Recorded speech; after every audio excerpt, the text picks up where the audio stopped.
Hi everyone. We have we're live. We went live. Awesome. Roman, thanks for setting this up. Guru Talks is back on track, and I have amazing guest Yahav here from Snag. Yahav, great having you. Welcome to the show. Thanks so much. Great to be here.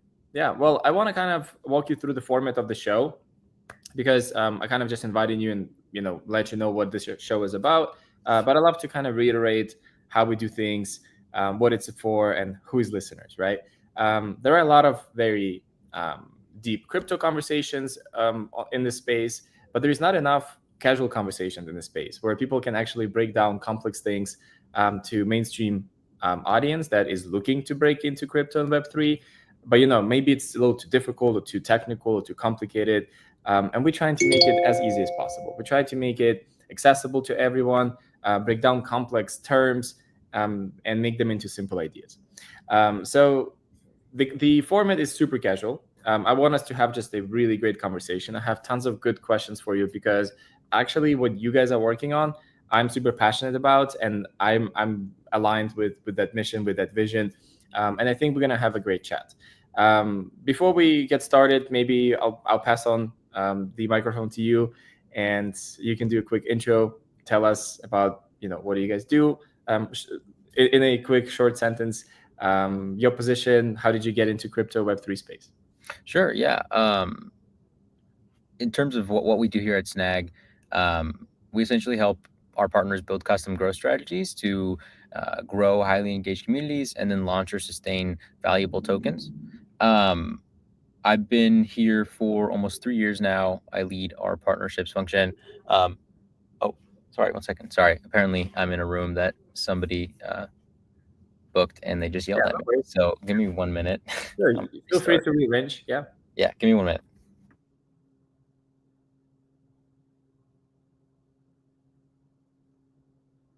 Well, Yahav is rearranging.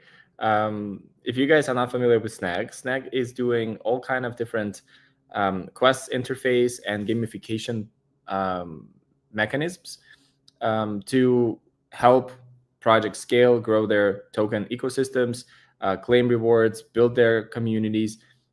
Which, if you guys are familiar with what we do at Guru, we do have those functionalities as well at Dex Guru and other applications that we're building within our ecosystem. That's why I feel like it's a great fit. It's a great conversation we can have. We can align on lots of different opportunities here. I'm really curious to dive into how exactly the communities are growing with gamification. How do these mechanisms work, and if there are any breakthroughs throughout this process? Yeah, welcome back. I kind of took over again to walk people through what are the main topics of today's conversation. No, thanks so much. And sorry about that. The Apparently you're supposed to book the rooms in the co-working space I'm in.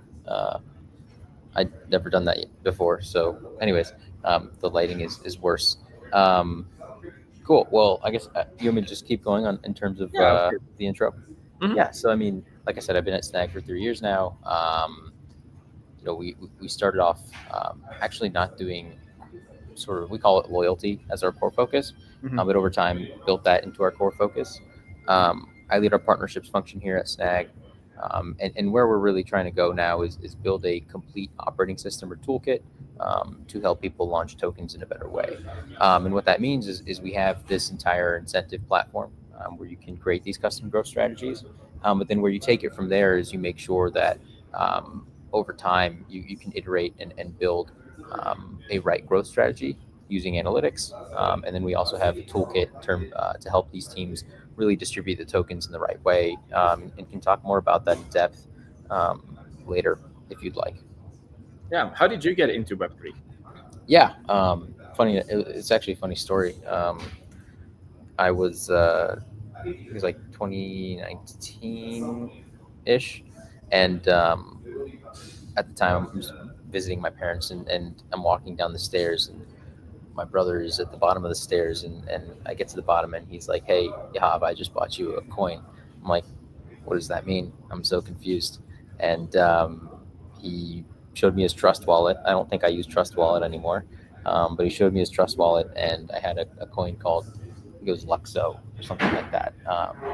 It's my first coin, and yeah, after that I really dove down the rabbit hole, and went to my brother for a lot of advice, and he was really deep in the space already at the time, working for a corporate company leading their Web3 strategy, and yeah, and then from there I started contributing to some protocols and some DAOs, really finding at the beginning governance more interesting than other avenues or other segments of the market, and then dove really deep into NFTs, little bit of a stint in DeFi, and then I found myself here at Snag. Yeah, I love that you said rabbit hole because it's truth. You like kind of get entered with whatever point of entry, and then you just dive deeper and deeper and deeper into the space. And there's so much to learn, so much to understand, and the more you know, the more exciting it gets because you're like, oh my god, this was not possible before, but now it is. And what else is possible, or what else could be possible, right? But I want to turn our conversation back to the communities because I think this is where the core idea of the whole Web3 decentralization is coming from, right? You want to give everything back to the community. You want to build strong communities, and which crypto and Web3 already has a really strong community. Just going to all these crypto events, you can kind of see how people are tied together. They are present. They are attending. They are showing up, which is quite different from any other community, including tech itself. Like tech has a strong community, but not as strong as Web3 and crypto alone. So I really want to dive into the building community through gamification, through quests, through rewards, giving back. Remember, our audience are those who are just starting with Web3 and they're still trying to understand. And something that is the big problem or the big like wall to break is people's understanding of why we were not doing things this way, why we were not giving back to the communities before, but now with Web3 you can. So want to kind of ask you, like, what is your point on why Web3 is giving back to their communities? Why is that important? And how does this work? Yeah, I mean, like at the end of the day, I mean, there's really two functions that I think about. I mean, as a business, using the underlying technology and launching a token. Obviously, using the launching technology within your business has plenty of benefits, but to launch a token, I think there's really two purposes, or they serve two purposes. One is marketing, and then the second purpose is governance. And I think for users, I mean, they both can be very interesting for users. But at the end of the day, these businesses they want to grow in a more rapid fashion or just grow more fast. And to do that, they've sort of committed themselves or are agreeing to give power or give financial incentive to users to help them grow in a faster fashion. That's the same reason why there's like the ICO versus IPO mechanic in crypto. Yeah. Well, I do see like the modern way is you're not really giving back, like let's say Web2, right? You're not really giving back to your community. You are just trying to launch marketing, monetize that marketing, make sure you make money, and make sure you can sustain the company. And then you get more customers, right? There is no real effect of giving back besides like loyalty programs and stuff like that. But that's not really how it works. In Web3, for each action, for each interaction with the brand, with the company, with the product, you can be rewarded back. Instead of spending money on marketing, you can spend money on your community. And then your community would literally take that marketing money instead of going and spending on Facebook or any other source. You can literally spend on your users, which then they're engaged and they are more vested into the company. And I think that kind of launches the whole news cycle. Do you see that the same way, or do you have anything else? Yeah. Yeah, I think I might add to that. Like, I guess Web 2 versus Web 3. Like in Web 2, you're sort of just like putting money into a black hole. Obviously, like you optimize and you really know what you're doing over time in the marketing world, but you really throw money into a black hole and you could really find yourself in a bad spot. That's why marketing is actually harder than I used to think, at least in Web 2. But in Web 3, you have more control, or you have um, you know better control over the reins, because you can really optimize that spend by giving both you and your users full transparency in the way you do so. So yeah, I think everything you said was right, and the reason that so many teams and companies, I think I just saw, um, what was it? The Detroit Pistons now doing Web3 loyalty rewards. Mhm. So the reason that there are these cool companies doing things like this is because they find it that it's not only more experiential and more value providing to their users, but at the same time, it's just a better way to do marketing. Amazing. Well, I'm glad we kind of settled on understanding what it's all about and how it works. Next, I want to kind of dive into what actually works from community engagement point of view, from community building point of view. You guys have a ton of experience, having many different mechanics, right? Can you walk us through some of the most successful mechanics that actually prove to be getting a lot of interest from community? People get really engaged, people get really excited about these features. 100%. So yeah, what Snag does again is builds custom growth strategies for specific partners. Some of those partners include like Flow, blockchain. They include Camp Network. They include OpenSea. And the reason they decide to build with us is because they can look at their KPIs, and then they can look at the toolkit that we give them, and they can sort of choose their own adventure and map the business logic that we have to what they're trying to achieve. Some of the coolest things, or some of the most successful things that we've seen. Um, Flow blockchain has been able to drive millions of on-chain transactions using our tool, because what they've done is they've created a platform. I think it's like store.flow.com.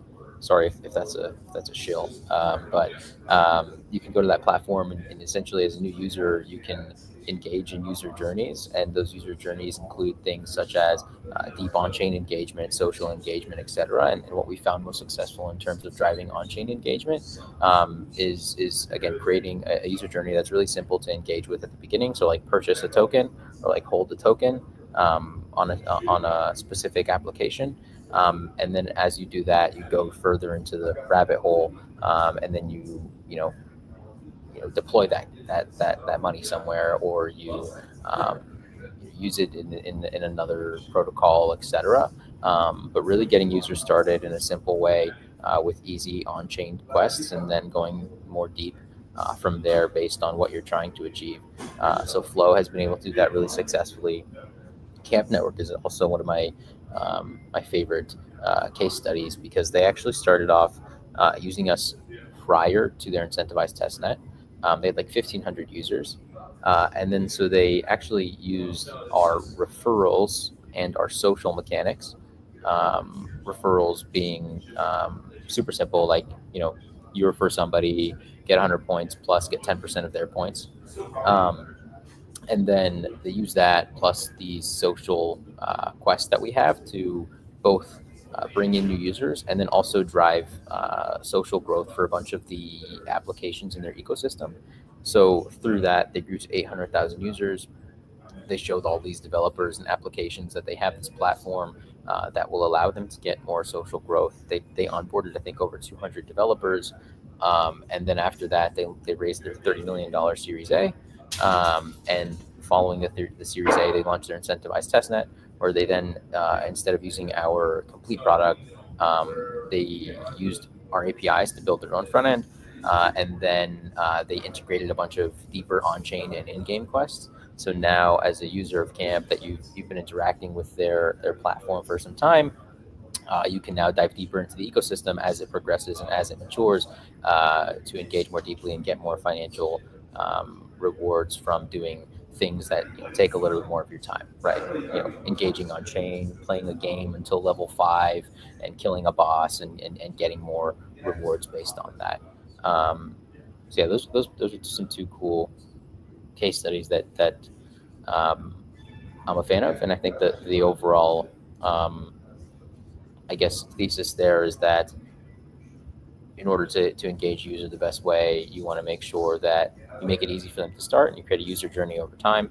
And whatever your KPIs are, at least our tool helps you match up really well with that, because it's a full toolkit for incentives. Right. So you mentioned resharing on social media, right? And getting points, let's say 100 points or 500 points, whatever, for sharing on X or any other social media. Uh, Users can claim that. That is a good mechanic that proved to be working, right? And people can easily do that. Um, what was some other examples, like straightforward, action focused examples? Sure, got it. Sorry, I went a little long on that last one. Yeah, on-chain engagement.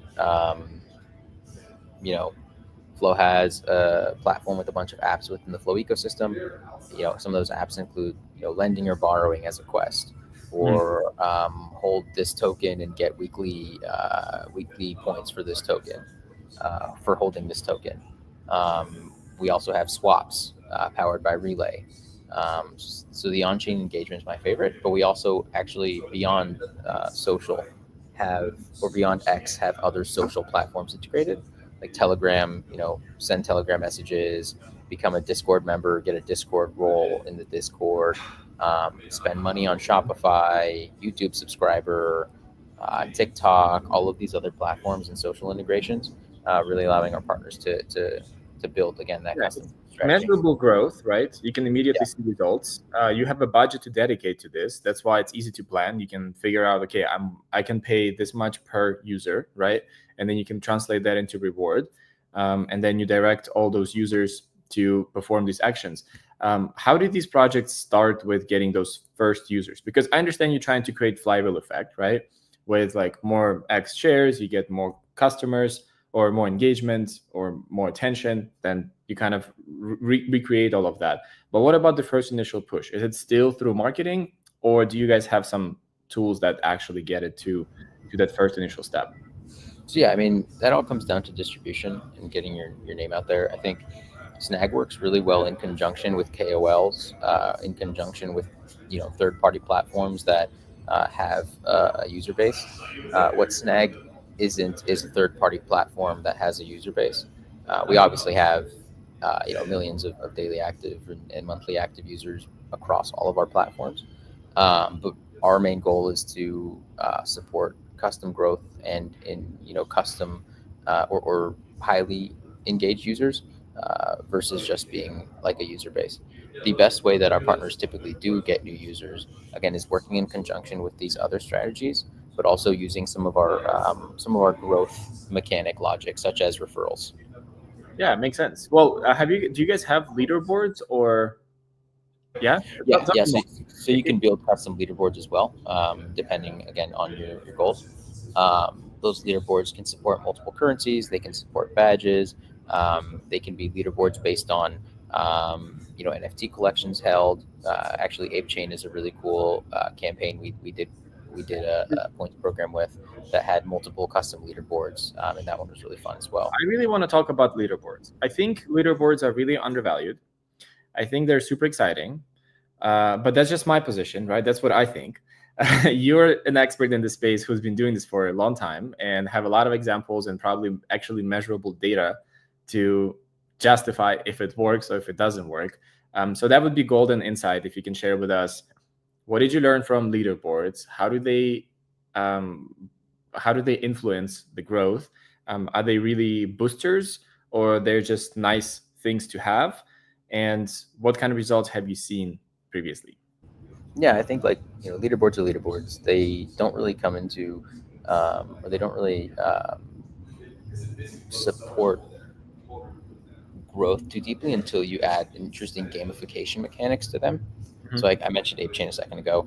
Um, Ape Chain they had like two custom leaderboards. One was a simple user leaderboard, and then the second leaderboard that they had was a NFT collection leaderboard. Now the campaign they launched was the main goal of the campaign was to drive NFT transaction volume. So what they did is they had a user leaderboard that showed all the users' rankings and points, and then on the NFT collection leaderboard it showed all of the cumulative NFT collections points. So essentially, every time a user traded this NFT collection, the amount of points would then also be allocated towards the NFTs row on the leaderboard, the collections row on the leaderboard. Now, sorry, I dropped my phone. Now, for the users, the way that they would rank up with interesting gamification is that the more that they traded, the higher the multiplier they got. And so then they would trade more money, they would get a higher multiplier. They would hold NFTs, they would get a higher multiplier. And so essentially, at that point, Ape Chain was able to have users spend hundreds of thousands of dollars simply in volume for specific NFT collections. Um, and then What that way, the Right. users were competing more deeply. Yeah. Yeah, why are they doing it? Why people are competing, like getting the first place? Do they get anything in return? How would that work? Yeah, I think for that campaign, um, the prizes were, I think like the prizes are dependent on the partner, by the way. So like we have tools to help them set it up. But I think that one was like a ticket to Ape Fest, and then some other like in-person experiences that they had. I think they also did a ticket to so a Monaco race as well. Hmm. So really, the rewards are these high-value, context-rich rewards, and so these users spending tens to hundreds of thousands of dollars just to get there um, end up finding the experience worth it.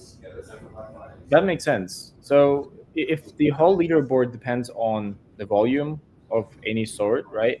And by people competing more and creating that environment, this is when all the metrics are growing all together, and you can provide amazing quality gifts, rewards, experiences, all kind of things. And the more people do, the cooler the experiences get, right?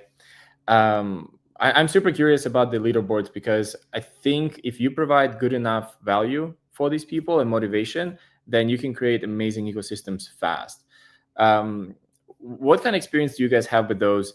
I assume NFTs are also sort of like badges, right? Like it's your collection, it's your trophy case, whatever you can call it.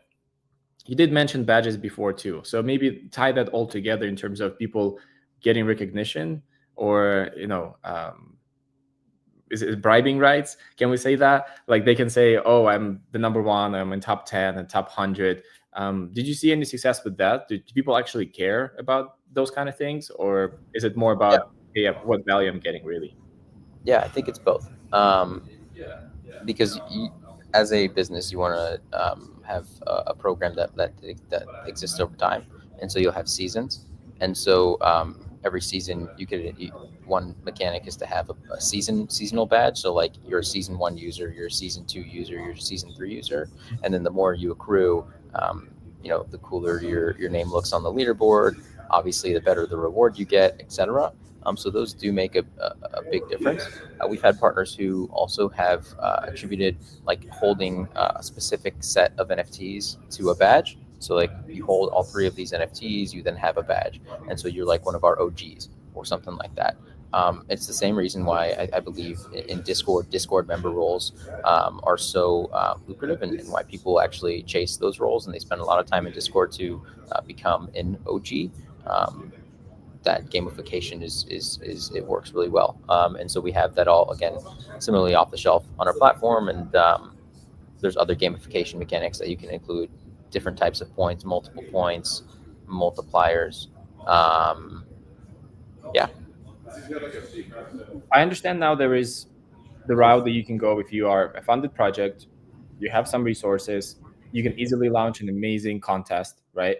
With like really cool prizes, knowing upfront, like, hey, this is the budget I can dedicate to it, promote the prizes, do the whole promotion for the leaderboard, for the contest, and then allow users to pay back with the activity that they're producing, and swaps they do, and trade volumes they do. That makes total sense. A difficult question for you: some of those projects that are early on, maybe don't have as much resource, they still want to implement these mechanics.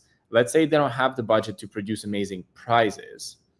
What would you say are the most psychologically um, valuable mechanics that they can integrate or launch with you, that they will already start seeing results, while not providing these, tickets to Monaco race and some of the most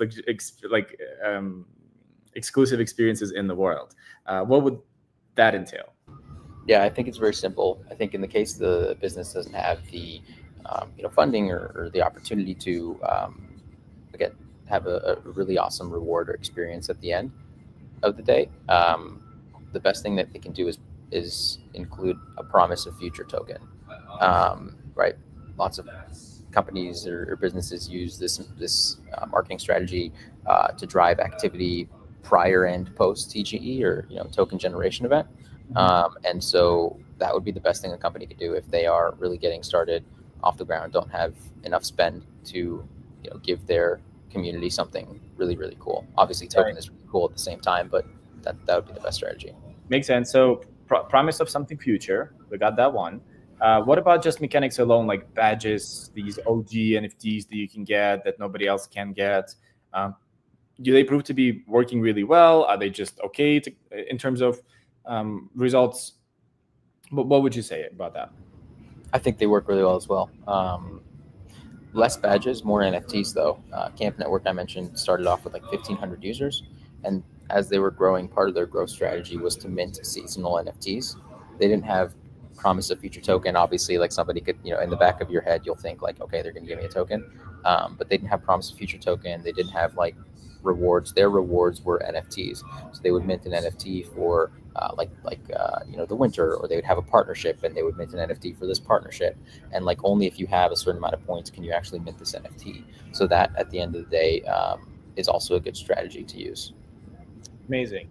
So you can come up with an interesting gamification experience, right? That designed to produce either NFTs or chests or any sort of collectible that is actual value.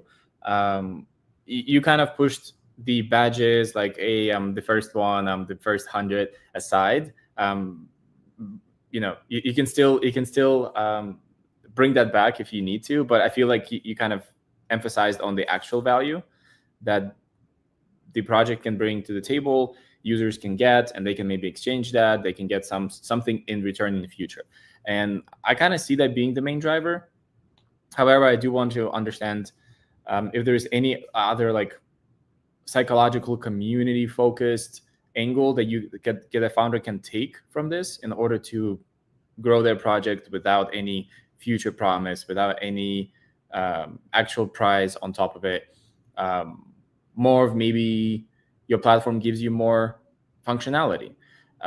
Maybe you're opening up some secret clubs. Maybe you are getting access to some information. Do you think any of that would be anything valuable and that would drive the growth, or would they be not as effective as the previous versions? I think all of these rewards are valuable. Again, it depends on what you're trying to achieve. It depends on what stage of business you are in. Like if you're super early, or you're just starting to try to build a community, yes, 100%. You're building a Discord community, gaining access to one of the channels and saying only this person holding this badge gets access to this channel. Yes, that is 100% a great strategy. So again, yes, I think everything is a good strategy that we talked about, including what you just mentioned. But it really just does depend on where you are in terms of your business life cycle. Mm-hmm. Makes sense. Do you think these mechanics could migrate to the Web 2 world? Can you elaborate maybe? For example, banks nowadays, they could have given you rewards back for opening account. They could give you rewards back for first deposit, for swaps, and they sort of do, but they try to make it into like this bonus that you have to qualify and you have to go through all this hustle and bustle to do. It's not gamified. It's not designed to be super accessible, easy, right? And you're not being rewarded through small steps throughout the way, which they still want you to do, but they are sort of thinking like, oh, let me give you this bonus and you're going to do this first step, and then you hopefully will do all these other 10 steps. Whether in Web3, you can reward users for every single little step throughout. Do you think modern banks in Web2 can take this technology and implement that and gamify their experience? Yeah, no, I think so as well. And there are many different reasons why they would want to do that. Obviously, again, it's experiential. It could provide more value. But there are other value adds to the business, like a Web2 business, to doing this, right? You learn more about your users, wallet address, profile metadata, etc. At the same time, you can probably better optimize your marketing spend. Instead of giving them 2% cash back, give them an NFT that you minted on a super cheap chain. And it, at the end of the day, is almost the same value for the user. because they can turn around and sell it on secondary. So yeah, I do think Web 2 businesses can actually adopt this, and they should, depending on what they're trying to achieve. Yeah, I love it. Well, are you ready to switch some gears? Yeah, go let's do it. into go into utopian world. Something I'm very curious about, and it's been a topic that people are talking about, is these centralized communities that exist in physical world. Let's say the small cities of the future or small communities of the future, where people are moving outside the cities, building their off-grid communities, and they start trading between each other in tokens, making these community-driven ecosystems. This is, I feel like, where your mechanics would be really useful as well, because you do some promotions, you refer people to a small business that is in that community, you get rewards of that local token. I think the term is called tokenization community or something like that. Have you thought about that? What do you think about that? And do you think that is potentially possible with what you guys are building? One, I have not thought about that, at least at like a community level, or like a pop-up city, or something like that. I haven't thought about integrating these types of loyalty mechanics into that yet, but that is very interesting. One thing that sort of draws parallels to it is, I'll leave the name out, but we're working with a Web2 business right now, that wants to include loyalty into every single one of their physical locations, and this is a food business. And so like a user would, or a consumer would scan a QR code, similar to a normal loyalty program, accrue points, and then get some sort of NFT at the end of the day. So it definitely can work in real life situations. We've definitely explored it in a different way, but everything we've built can actually support that use case you are mentioning, and I would love to do that. I think supporting engagement and creating an engaged real life community at scale could be very interesting. Yeah, because I believe like the community rewards really can eat up the marketing budgets from all industries, only because what these companies are really trying to achieve by spending marketing dollars is get more engagement. And they're missing out on this opportunity of providing the tools. And I love what you guys do with the quests and different different avenues that users can go and participate in the ecosystem, while they're engaging with the brand, while they're boosting all the metrics, and they're being rewarded as well. And by being rewarded, there is multiple ways, right? You can be rewarded with NFT that potentially can hold value to something, or you can be rewarded directly in the tokens, which we know can be equal to shares in the Web2 world. Therefore, if the company grows, your token grows, you can keep it, you can trade it, you have all the freedom to do whatever you want to do. And I feel like this is where Web3 becomes really interesting. And this whole show is all about breaking down the Web3 mechanics that are super complicated for Web2 users, and to explain, like, hey guys, look, it's not just some weird world that these people are living in.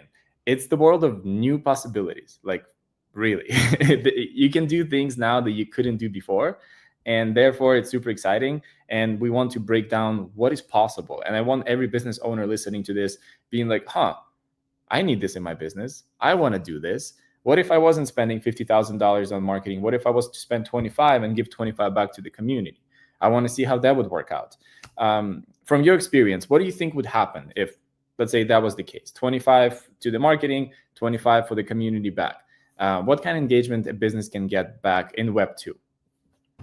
Yeah, I think what you'll find is a better scaling strategy in terms of growing your community, right? I think if you're giving actual financial incentive to your consumers or your users, you'll find that they'll introduce the program to their friends, or they'll talk about it to someone, and you will find yourself with 100 more users the next day, or 1,000 more users the next day, whatever that number is. But I think that's probably the biggest thing you'll find if you end up using that type of strategy, where you're actually giving something back and providing more value.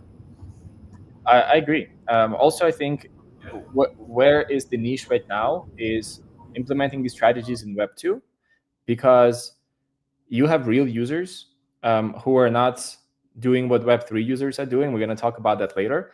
And they're word of mouth is more valuable and more trustworthy than what we have in Web3, when there is a little animosity and people can make multiple accounts and they can scale some strategies for themselves to benefit. In Web2, it doesn't exist yet. People are not there yet. So if you were to take a technology that already works because it's ahead of the days that Web2 has, implement that, and you're going to be getting the most effective results compared to what Web3 could potentially get. And I know you guys have amazing systems to kind of prevent fraud, prevent skimming, and all that kind of stuff. I want to talk about that. I think that's also very interesting. Kind of walk people through what happens, what people do, what are the bad cases, and then how do you guys fight it? How do you help make sure that the rewards that you're distributing actually gets into the right hands? Very baked question, and I could spend a lot of time on this, but I'll try to break it up. What I'll say to start is that because of the nature of Web3 rewards, and the fact that there's tons of companies launching tokens or giving back rewards to their users, that's created at the same time a portion of consumers who essentially farm the token, and they do everything they can at the most basic level to get those rewards.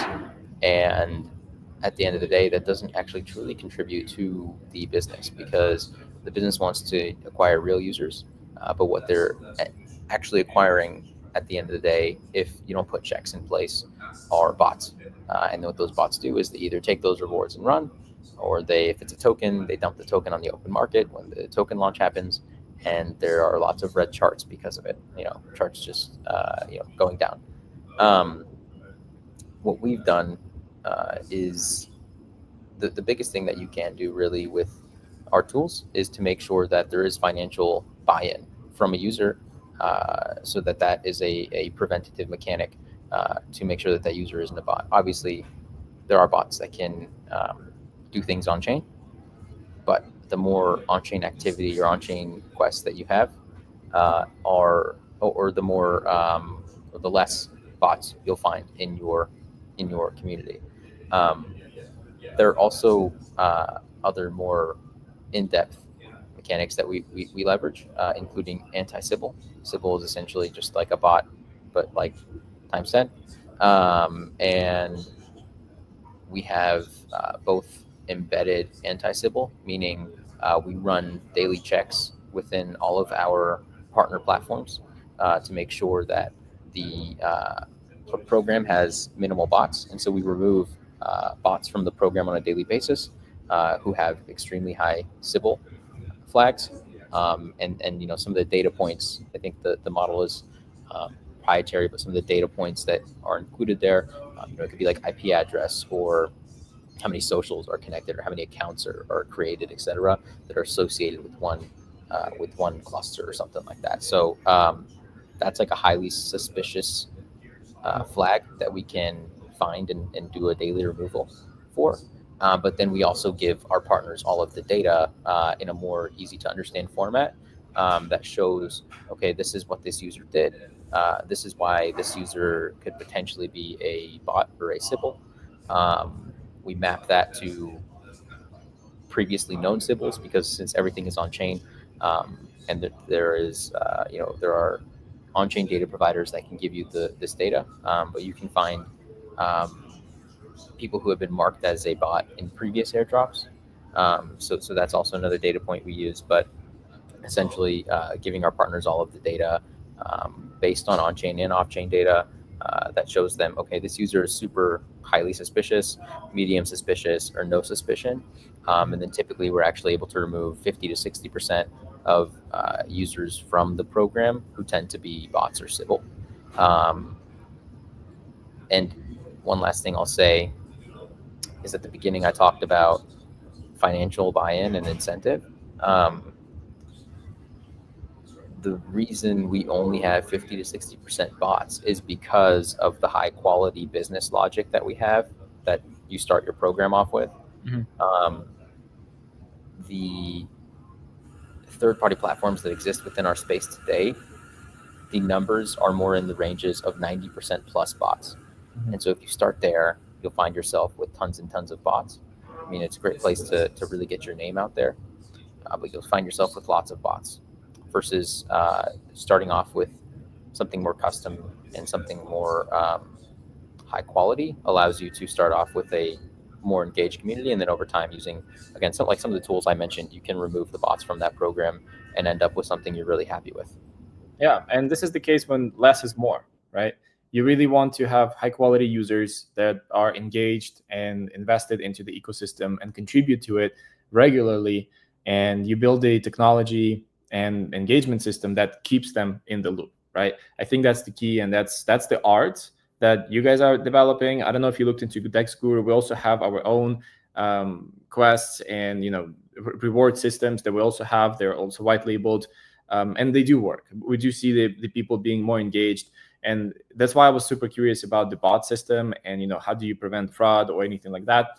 And I love what you said. You have to provide, or you have to make these rewards hard to get for the they're producing lots of value back while not being maybe financially profitable at the first step, right? For example, getting $100 for creating an account, and you can easily go and make thousands of whatever Telegram or X accounts and then go and claim that, right? If you're going to be profiting on each one of those actions immediately, then you are kind of facilitating the space for bot generation and being vulnerable. But if you are making the space that is really kind of hard to get into, and then you're being rewarded generously on top, but it's not a profitable return on investment right away in terms of time, maybe that's the route to go. Do you agree with that, or do you have anything else to add to this? Yeah, no, I agree. I think, um, like one great example of a way you can build a highly engaged community. Let's say like you're a DeFi protocol or a decentralized finance protocol.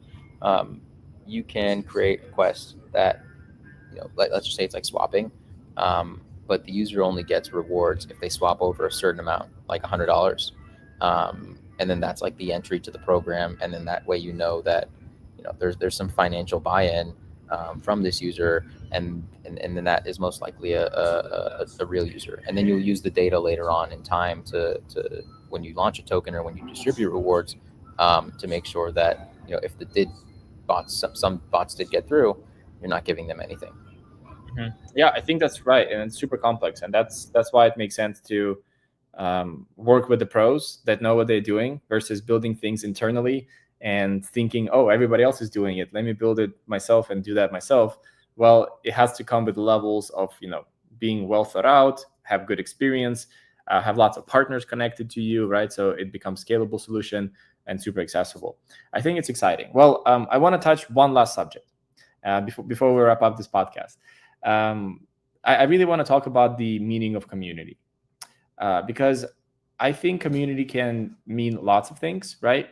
In some cases, it can be just, hey, I'm participating in some program and I don't know anybody else in the space. I don't care about who are other participants. Or it can mean like, wow, I'm part of this community. For example, I think Bored Ape kind of broke into that space. And I think it gives a good example of like, people want to belong to the community, not only because they were getting some, or it was supposed to, I don't even know what happened there, but if they are supposed to get some real tangible value in real life, but also it's being part of that group of people that kind of you can connect on just being part of the Bored Ape, for example, right? Or you can be just trading on the platform and being part of the community, but you don't know anybody else who else is on the platform trading as well. What's your take on that? Which side are you on? How do you think the community should be growing? Should people be interacting with each other or just participating in the same thing? I think there should be an element of true engagement, and I guess like within what we do, we recommend our partners to be rewarding users who actually end up engaging more deeply, within Discord and contributing real time into into the community.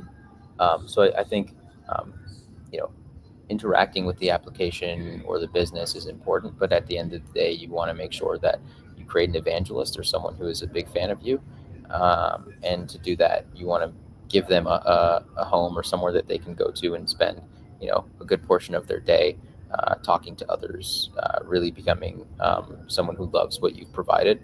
And the way to do that is you make it easier for them to engage with others more deeply within the community. Wow, I love it. That makes total sense.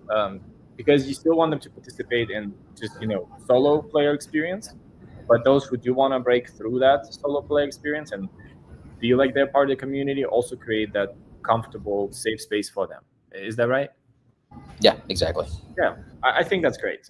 It makes total sense, and I do love how communities in Web3 are really tight and people do want to engage with each other because truly, still, I think we're yet to break through this wall, but Web3 is a bit complicated in terms of getting into it, understanding it.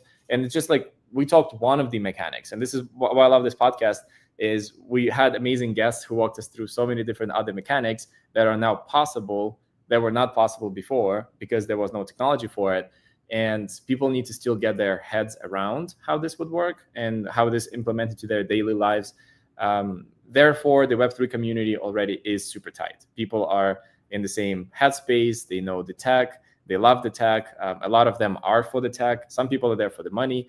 So I think this is the cool combination of all backgrounds and all interest areas.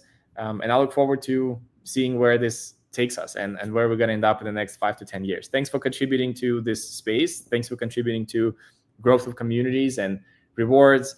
I think it's fascinating, and I think this whole mechanic really is the future of social. Hopefully we see this grow and we break this through from Web3 to Web2 and just making it all Web3 that kind of absorbs the Web2 because everybody understands, wow, this is actually legit, and you get real engagement. And therefore, we need to keep growing and keep building to make sure we are not getting bots in, to make sure we can really prove that it's real engagement. And I'm sure AI will be helping with that a lot. So we're getting closer. Yeah, 100%. I agree. Yeah, Yahav, thanks for coming to our podcast. Thanks for sharing your insights. It was super, super valuable. For me, especially, I'm a huge fan, and I really wanted to know how the things work, how mechanic work. So I appreciate your time, and look forward to seeing where your journey takes you next. Thanks so much. Thanks for having me, and thanks for letting us talk a little bit more about what we do here. I hope it helps some people Yeah, who are looking to do Web3 rewards. I'm sure it was very interesting, and people, please reach out to Yahav if you have any questions or any interest. Chat soon. Thanks We so can just much. jump off, All and right, bye Rob, bye. we can close off this live. See you guys.